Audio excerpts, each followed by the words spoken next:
مفتی صاحب پھر سوال یہ پیدا ہوتا ہے کہ اگر نبی اکرم صلی اللہ علیہ وسلم کا ولادت کا دن اگر عید کا دن ہے تو عید کا دن کے دن تو روزہ رکھنا منع ہے، مگر نبی اکرم صلی اللہ علیہ وسلم آپ نے اس دن خود روزہ رکھا، تو اس کے بارے میں ہماری تھوڑی سی رہنمائی فرما دیجیے۔ جی میں عرض کرتا ہوں، حضور علیہ الصلوۃ والسلام نے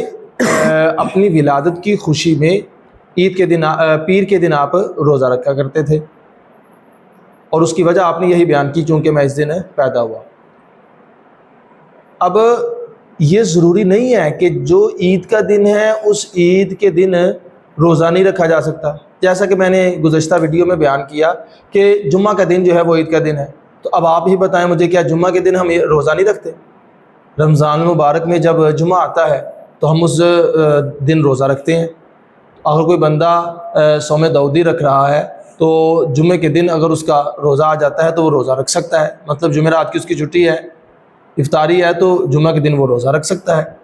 تو یہ جو روزہ رکھنا منع ہے یہ صرف اور صرف عید الفطر اور عید الاضحیٰ کے ساتھ خاص ہے، یہ عید کے ساتھ خاص نہیں ہے، بلکہ یہ ان دو دنوں کے ساتھ خاص ہے۔ باقی جو بھی عید کے دن جن کو ہم قرار ڈکلیئر کر رہے ہیں ان کے دن روزہ رکھنا منع نہیں ہے۔ تو حضور علیہ الصلوۃ والسلام کی ولادت با سعادت کے دن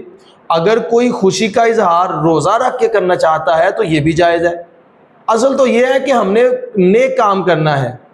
ذکر کرنا ہے،